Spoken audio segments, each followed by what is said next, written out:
So many small businesses, they wait for that official request for proposal to drop, and then they wonder why they keep losing bids. But here's the truth, the real insider's secret. That contract was likely decided way back in the pre-solicitation phase, before a single word of a proposal was even written. So in this explainer, we're going to break down the key tools the government uses to talk to industry, the real difference between a sources sought and an RFI, and exactly what your response needs to accomplish. All right, let's get into it. So let's just get right to it, right? Why do you keep losing? You know you have the capabilities, you know you can do the work. Well, the answer is probably a lot simpler than you think. You're showing up to the race after it's already over. Look, here's the hard truth, and this comes from seeing it happen for decades from inside the government. For a lot of contracts, the winner has been, let's say, unofficially picked before the RFP ever sees the light of day. That RFP document, it's not the starting line. It's the finish line of a race you didn't even know was happening. And that race? Yeah, that's what we call the pre-solicitation phase. Think of it as the game before the game. This is where the government does all its homework. They talk to industry, they shape the requirements, and they start to figure out who the real players are. If you're not in this phase, you're not in the game.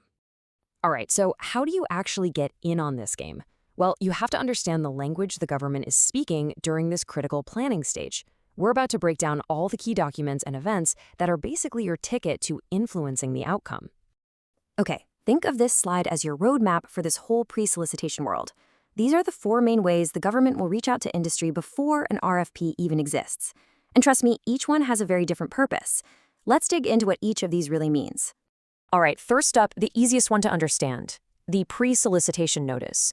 This is pretty much the government's official heads up. They are formally telling the world, hey, a solicitation is coming, and it's coming soon. It's your signal to get your team ready, start your capture planning, and get it on your calendar. And don't sleep on this notice, because it is a gold mine of information. You're going to find everything you need to know to decide if this is even a good fit for you. A quick description of the work, the NAICS code, how much they think it's worth, and when they plan to release it. It might even tell you if they're thinking about a small business set-aside. Okay, pay attention here, because this next part is where so many companies get it wrong. And frankly, it's the most important thing you need to grasp. We're talking about a sources sought notice versus a request for information, or RFI. They are not the same thing, and mixing them up could literally cost you the contract. So here's the bottom line, the most critical difference. A sources sought is asking, who can do this? The government is doing market research to see who's out there, especially small businesses. Your job is to throw your hand up and prove you're a real player. An RFI, on the other hand, asks, how should this be done? Here, they need ideas, they need technical advice. Your goal is to be the expert, to shape the requirements, maybe even write yourself into the work statement.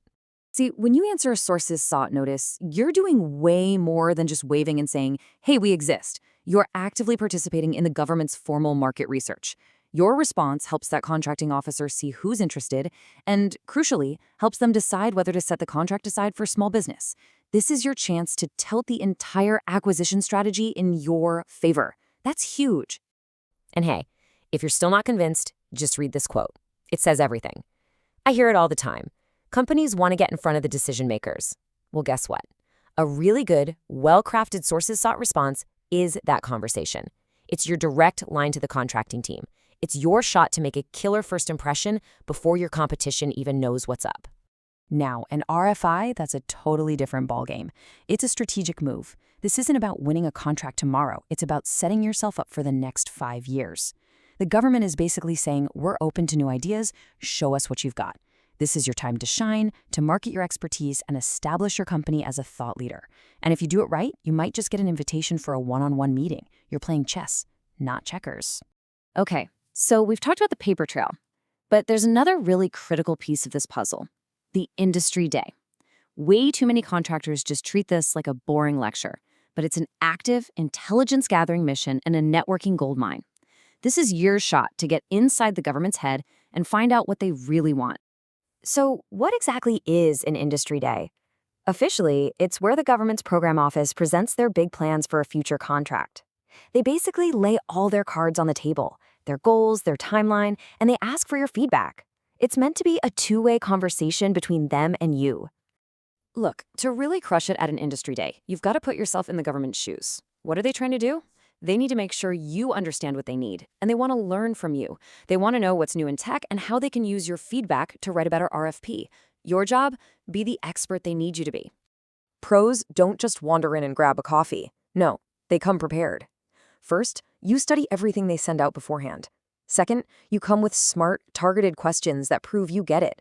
Third, you know who you need to talk to, both government folks and potential partners. Fourth, you listen, really listen, not just to the briefers, but to what your competitors are asking. And fifth, and this is key, you follow up. Turn that handshake into an actual relationship. All right, so we've mapped out the territory, you know the key players, you know the documents. Now let's talk about your playbook. Let's talk about how you build a system, a process, that gives you a serious competitive advantage every single time. Listen up, because this tip right here, it is an absolute game changer. Build a response repository. What does that mean? It means you systematically document every single past project right now. Get super detailed. It's way easier to cut stuff out later than to try and remember it a year from now. This gives you draft-ready material that's good to go, turning what used to be a week-long scramble into something you can knock out in a few hours. And as you're putting these responses together, keep this in mind. This is what's actually going through a contracting officer's head. They're asking 4 basic questions. Number 1, is this company for real? Are they credible? 2, did they teach me something new? 3, have they actually done this kind of work before? And 4, what's their small business status? Your response needs to hit all 4 of these points, loud and clear. Okay, so we've gone through all of this, all the tools, the strategies, the mindset. So what's the number one, the absolute biggest mistake that small businesses make during this entire critical phase? It's simple.